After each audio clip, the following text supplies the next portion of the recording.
জঙ্গলের রাজা সিংহ নিজেই আজ মৃত্যুর মুখোমুখি। একটি বিশাল অজগর সাপ তার শক্তিশালী দেহ দিয়ে সিংহটিকে পেঁচিয়ে ধরেছে। ধীরে ধীরে শ্বাস রোধ করে তাকে শিকার বানানোর চেষ্টাও করছে। সিংহটি প্রাণপণে মুক্ত হওয়ার চেষ্টা করছে, কিন্তু অজগরের প্যাঁচ থেকে মুক্ত হওয়া এতটা সহজ নয়। ঠিক সেই সময় পাশে থাকা আরেকটি সিংহ এগিয়ে আসে নিজের সঙ্গীকে বাঁচাতে। সে অজগরের উপর আক্রমণ শুরু করে। একা লড়াই করেও যখন পরিস্থিতি নিয়ন্ত্রণে আনতে পারছিল না, তখন আরও একটি সিংহ ছুটে আসে সাহায্যের জন্য। এরপর শুরু হয় বাঁচা মরার আরেক রোমাঞ্চকর লড়াই।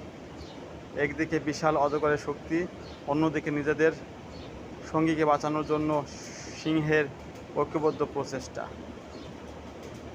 শেষ পর্যন্ত কি সিংহ তাদের সঙ্গীকে বাঁচাতে পেরেছিল, নাকি অজগর সফল হয়েছিল তার শিকার ধরতে? ভিডিওটি যদি ভালো লেগে থাকে অবশ্যই লাইক, শেয়ার, একটা গঠনমূলক কমেন্ট করে পাশে থাকবেন। আসসালামু আলাইকুম।